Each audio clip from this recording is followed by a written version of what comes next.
I drew until the point of the pencil was gone. Then I tore at the wood with my fingernails to get to the lead.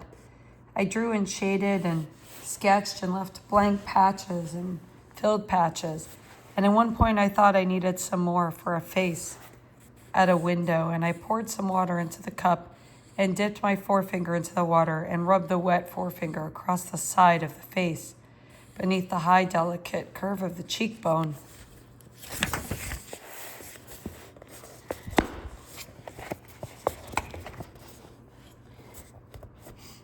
The shading.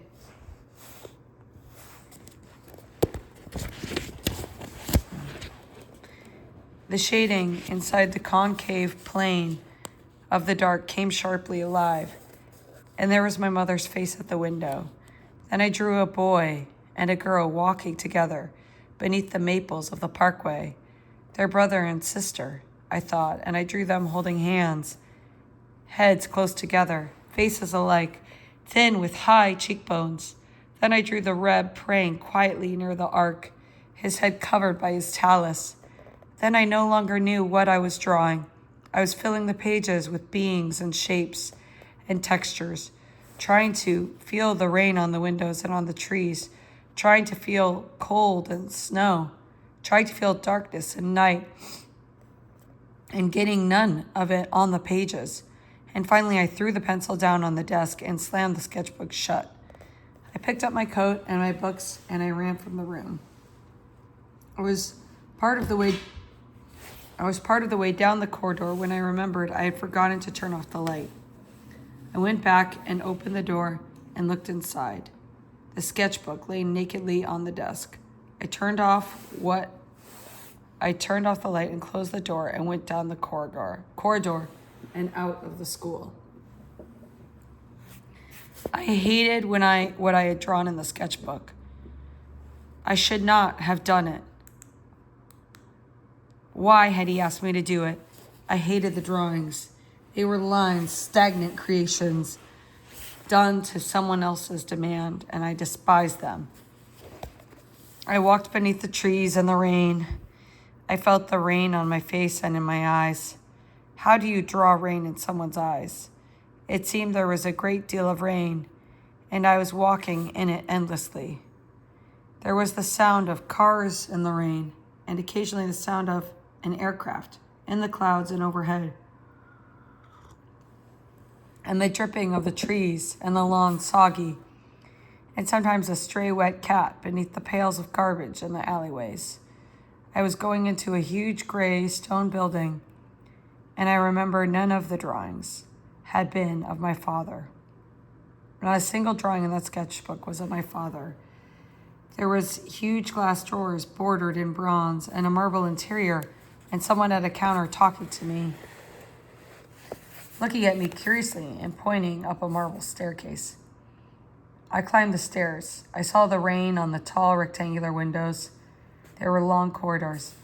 I wandered through the corridors. I was very hungry and my head hurt.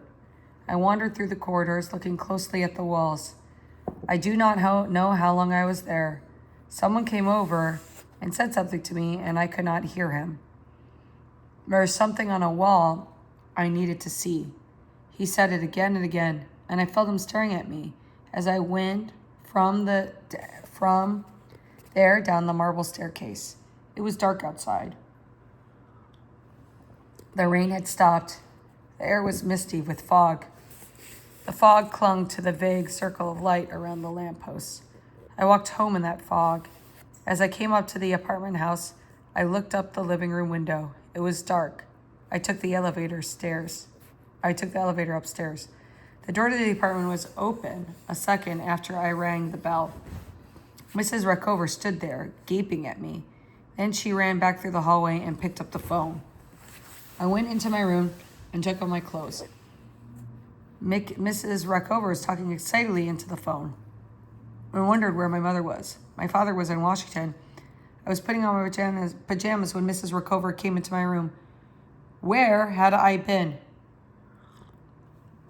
Did I know what time it was? My mother was sick with fear and had gone to bed. They had called the police. She had just called them back to tell them that I was home. What was I doing? I was driving everybody crazy. I was not listening. It intrigued me that I had made no drawings of my father. The Mafia would notice that. But why did I make no drawings of my father? My mother stood in the doorway.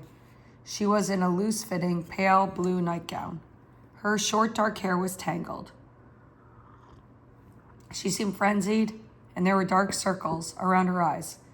I felt myself beginning to cry when I saw her, but I did not cry. I would not cry. She would ask me to make drawings for her. I said, "There's a statue of Moses right under the roof.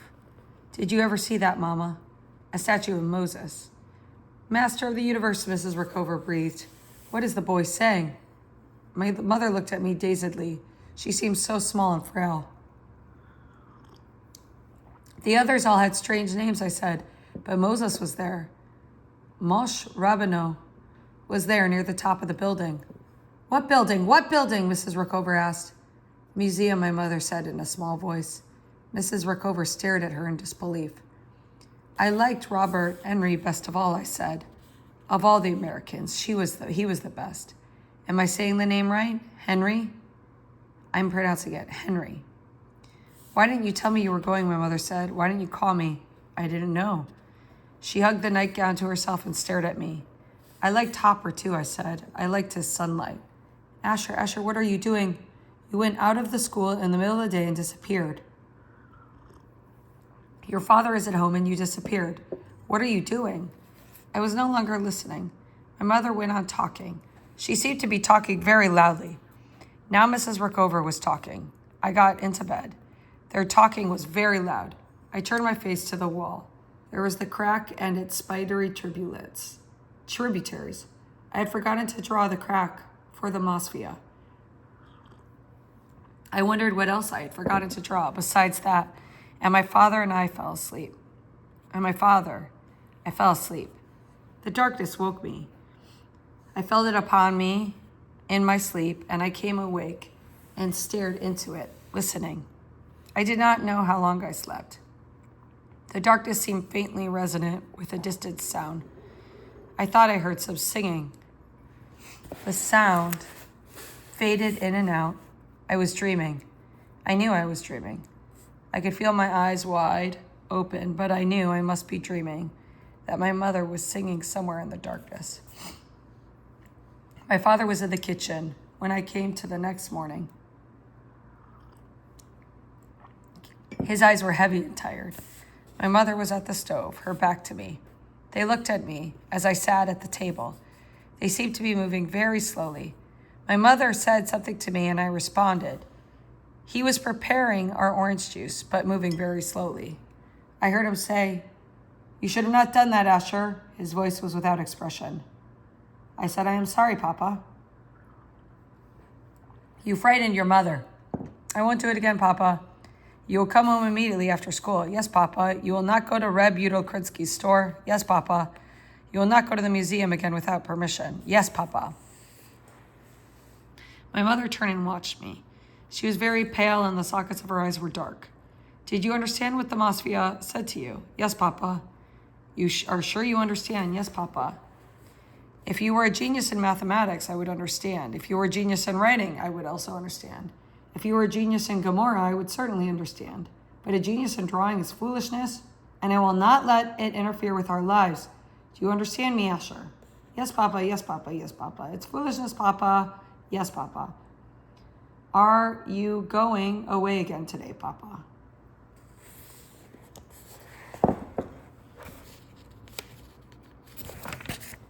Yes. There was sunlight on the trees, and the parkway looked clean. The cars parked along the inside lane shone in the sun. I came into the school. The thin, pimply-faced boy who sat in front of me stood in the doorway of the classroom with a group of 4 or 5 other students. He watched me come up the corridor. "Here comes the desecrator of sacred books," he said in Yiddish in his loud nasal voice. The ones near him laughed. The corridor was crowded with students, and I saw some of them turn and look at him curiously. "You want to go inside?" he said to me. I did not respond. "Shall we let him inside, this goy, this destroyer of Jewish books?" I pushed by him and I went to my seat. Behind me, I heard the one with the nasal voice say something, but I could not make out the words. Those around him burst into laughter. I came out of the school later that day and turned up the parkway and walked to Udall Prinsky's store. Sometime during the half hour I spent with him, he went into the back of the store.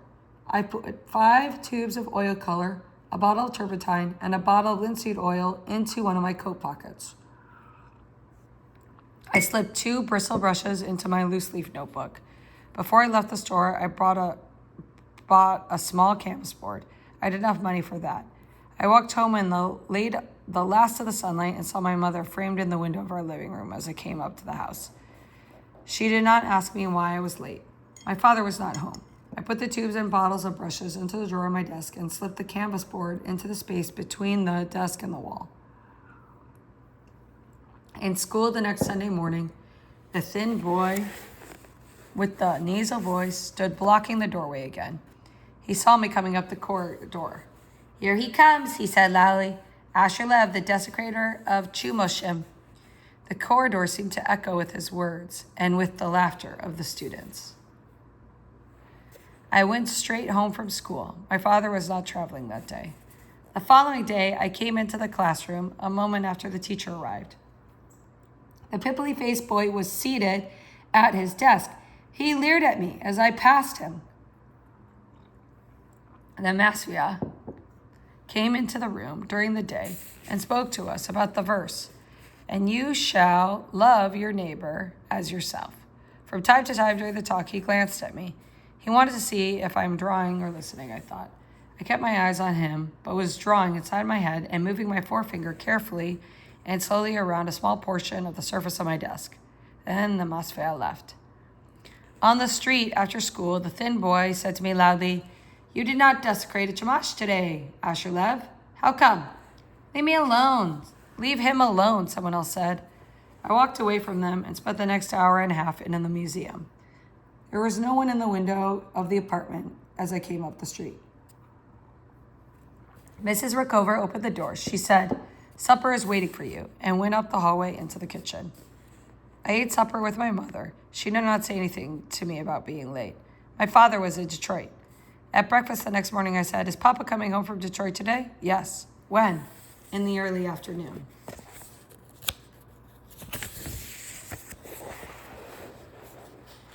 I came home immediately after school. The next morning, I asked my father, "Are you going away today, Papa?" My mother gave me an uneasy look. "I don't have to travel until a week from next Tuesday," my father said. "We have meetings until then." My days passed slowly. The thin boy stopped bothering me. I came straight home from school every day. I returned home one Monday and I thought my desk had been moved. The canvas board was not quite where I had placed it. The drawer with the oil tube seemed to have been hurriedly gone through, but I could not be certain. It was May. I could see leaves on the trees. From the window of my living room, the maples along the parkway seemed young and delicate, fragile, with spring growth. I sketched and I drew them. I watched the growing of the leaves and drew the twists and turns of the branches against the sky. I was drawing my street, and inside me was the fearful awareness that I would soon lose it and have nothing I loved that I could draw. That month, my father began to help my mother with her study of Russian. I would hear them together in the nights after I had gone to bed, and the lights were out in my room.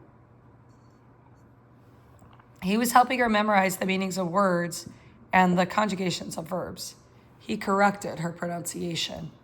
Sometimes I would hear them laughing. On Tuesday, the second week of May, my father flew to Washington. He would not return until Thursday. I spent Tuesday and Wednesday afternoon in the museum. That Thursday afternoon, a Washington, New York airliner came down in the East River on its approach to LaGuardia Airport. The 57 people aboard were killed. We heard the news over the kitchen radio during supper. My mother froze her chair until the flight number was announced.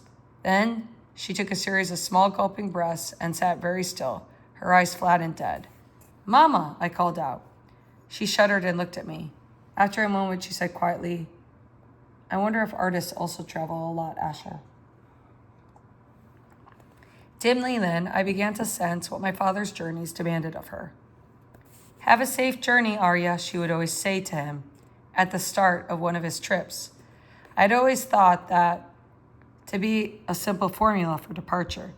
Now I began to hear the muted tonalities within the words. We were together for a while after supper in our living room. I sat on the sofa watching her gaze out the window at the street.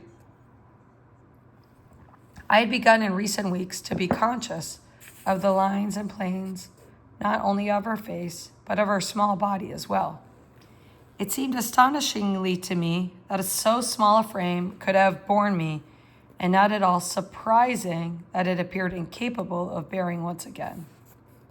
She seemed sad and bowed, as if an enormous heaviness had been thrust upon her. Outside, there was still sunlight on the tops of the buildings and trees. A faint glow fell upon the upper part of our window. Reflecting downward, the glow was caught by the contour of her delicately boned features, giving them a pale golden luminosity. She seemed very beautiful to me then. In all her sadness and frailty and tenacious strength, I looked at her, holding the picture of her in my mind. I closed my eyes, starting with the top of her forehead, began to draw her from memory inside my head. When I grew uncertain over a line, I opened my eyes and memorized the line and closed my eyes and continued drawing. I had the lines of her face and body fixed in my mind before the twilight turned to night. I said to her before I fell asleep that night, why do you let Papa travel so much? Let him? She did not understand. Why don't you ask Papa to stop? It's your father's life, Asher. How can I ask him to stop? My father returned from Washington late that night. It had been a good trip, and he was in a jubilant mood at breakfast the following morning. He and my mother talked about the Russian desk in the State Department, but I didn't understand what they said. After breakfast, the three of us walked together along the parkway. It was a warm blue day. My father continued to talk about his Washington trip. I could not remember when I had last seen him so happy. I looked at the morning sunlight on the leaves of the trees. My mother and father were talking earnestly together. Then they were laughing. I watched them talking and laughing. My father went into the Dover building to his office, and my mother went along the parkway with her books. I came into school. Immediately after school, I went home. My father returned from his office a few minutes after my mother came back from college. I heard them talking quietly together in the kitchen. Then they went into their bedroom. They were in the bedroom a very long time. Something had happened to my father between the time he had gone into his office and the time he had returned home. At the Shabbat table that evening, he was subdued. He kept glancing at me throughout the meal. Often he seemed on the threshold of anger. He was sullen. He kept rubbing the side of his face. He sang Zamaros with an intensity I had not heard from him since my mother's illness. At one point during the meal, after a long silence in which he had sat staring moodily down at the table, he slowly raised his head and began to sing his father's melody of Ro Yo Ribbon Halom.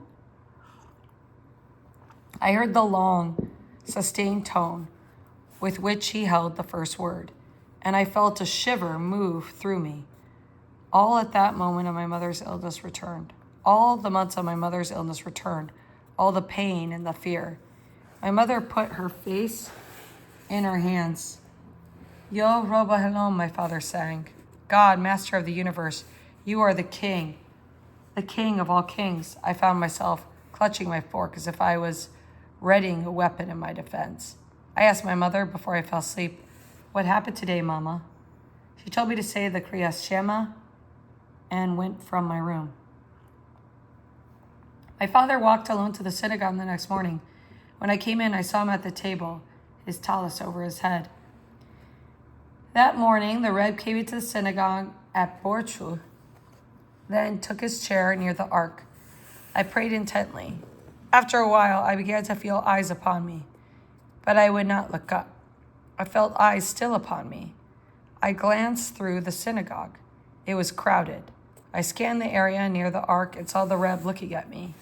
He was looking at me across the expanse of the entire synagogue. I could see his dark eyes looking at me from the fringe of the talus that covered his head.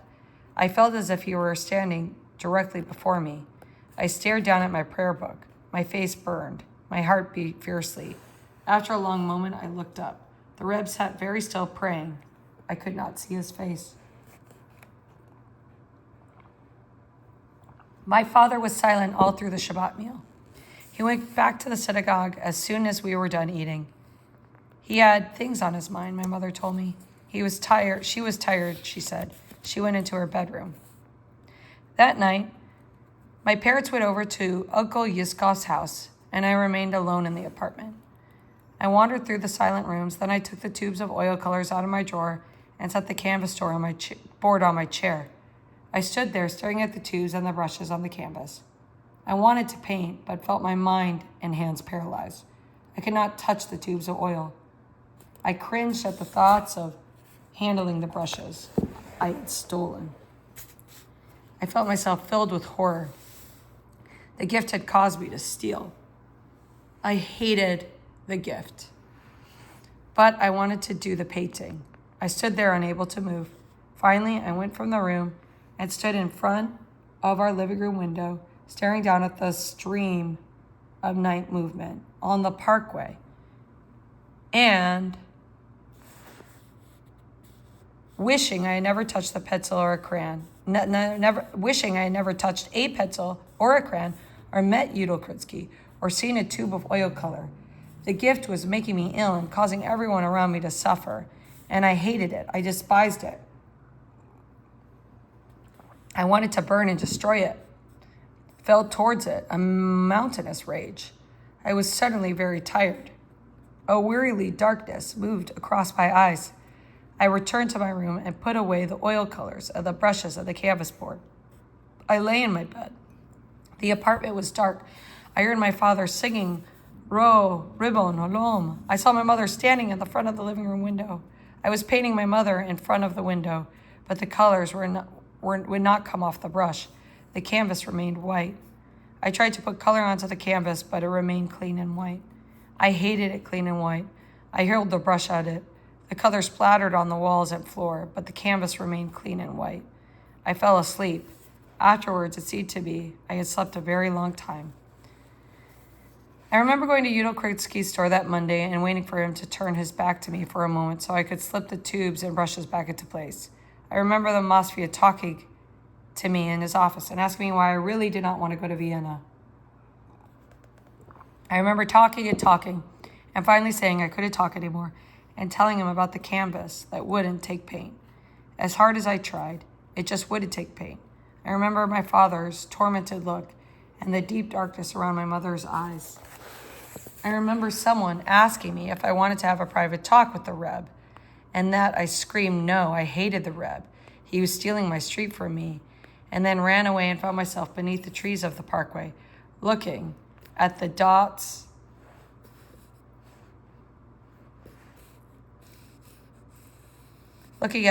of light made by the sun as it came through the leaves. I remember subdued conversation between my parents, the distant whispering of people in the synagogue, and the way my classmates shied away from me in school. Later in the summer, I walked with my mother along the lake near our bungalow, and she explained to me again and again the three choices the Rebbe had given my father. He could decide not to go to Europe and continue his present work in the United States, or he could go to Europe with my mother and leave me with Uncle Yizkov and his family, or he could go alone, leave my mother and me in America, and return periodically to be with us. The Masfia, my teachers, and the Rebbe had decided that I could not go to Vienna. That was what the Rebbe had told my father the Friday after his return from Washington. That was what my father and mother had gone to discuss with my Uncle Yitzkov that Saturday night. We decided to leave you with your Uncle Yitzkov, my mother explained patiently over and over again that summer. Then we came home and found you and saw we could not give your Uncle Yitzkov such a responsibility. Do you understand, my Asher? Do you understand what we're doing? I walked with my mother and listened and did not understand. I drew very little that summer. The fatigue seemed overwhelming and relentless. I was unable to hold a pencil for too long. I slept a great deal. I kept telling my mother I understood, but I really began to understand in the night in the airport that October when my father held me very close to him and kissed me. I felt his beard and lips on my cheek and smelled his warmth and strength. Be well, Asher, he murmured in Yiddish. Only be well. Everything will be all right, my son. We are doing the work of the Master of the universe. Then he went off with my mother, and they talked alone for a few minutes.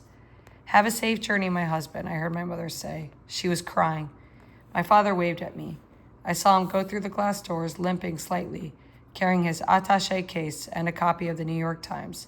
Then he disappeared into the crowd of passengers. Have a safe journey, my husband. My mother kept saying, as we stood near the doors, have a safe journey, my husband.